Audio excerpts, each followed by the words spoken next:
clearing the ladder and all that sort of thing, but a little bit of extra spice with Lucas Neal and Alessandro Del Piero coming to town?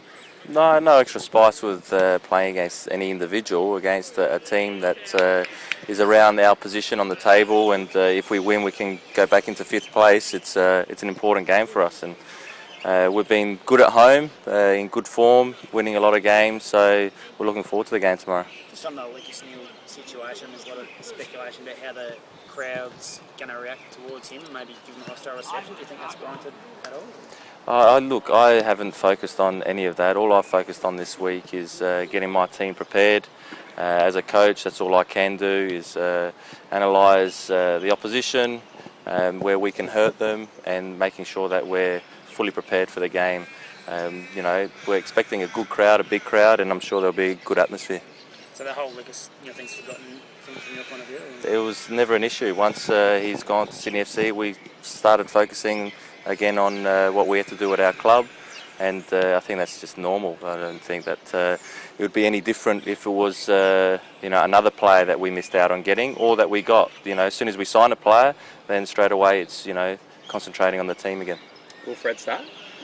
Not sure yet. We'll have to wait and see how he's pulled up this week, but he pulled up well after the few 20-30 minutes that he played last week, so he's feeling good, and we'll make a decision on that later on this afternoon. It's not a bad selection headache to have now, I suppose, considering that Nicky Calmo's been playing so well the last few weeks. Yeah, it's a good selection headache, and Nicky Calmo last home game against Perth was brilliant, and so there's competition for places, and that's what you want this time of year. You want competition, and you want a full squad to select from.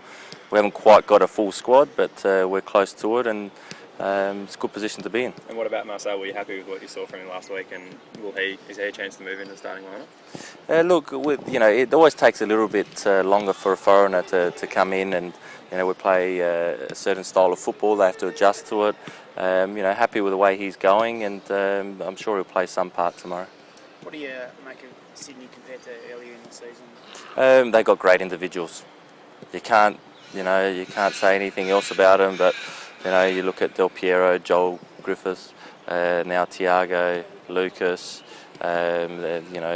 Emerton to come back in, Ali Abbas. They got very, very good individuals. So, early on in the season, I don't think they had their full squad to select from. So that's probably why they weren't getting the results. So then they've got in a few more players. They've got a larger squad to select from now, and it's normal they're going to be getting better results. Having that individual brilliance, does it make them more unpredictable, and how hard is that then to coach against? Yeah, no, it is. We can just make sure that we keep our shape and make sure that we stop the service to the likes of Del Piero and Joel Griffiths, they're front players.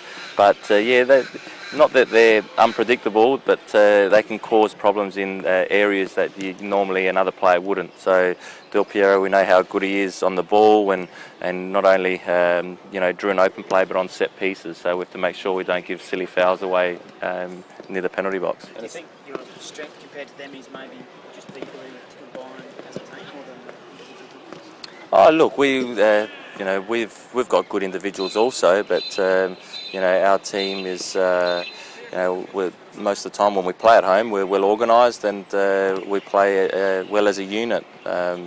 I'm not saying that Sydney doesn't, but we like to focus more on our game than the opposition. We still have to make sure that we see what strengths and weaknesses they've got, but it's more about us tomorrow, and we've been doing well at home, so we're confident.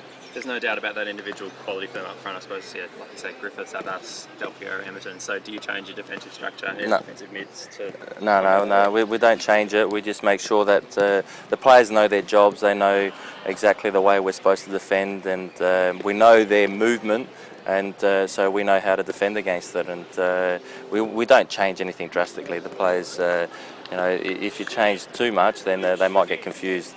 Our players know what to do, so they won't be confused. Whatever the reason, expecting probably the biggest crowd here other than a victory game, is it an opportunity to impress the fans and hopefully keep them coming back for the rest of the season and years to come? Yeah, it's always an opportunity to impress the fans. You know, we've looked at our last 7 home games and we've won 6 and drawn 1, 17 goals for, 7 against. We can keep on playing that at home. I'm sure the fans will keep on coming. And tomorrow's another day. You know, we'll get a decent crowd and a good performance and a good result. Well, hopefully they'll be back for the next home game. People ask you about your poor away record, but why is your home record so good? Look, it's hard to put the finger on it, but the players are confident at home, and it's the home record is as good as any in the league. So, at the moment we're not worried about their form because we're not playing away. Next week I'll worry about that. At the moment I'm worried about at home, and so we go into the game with confidence.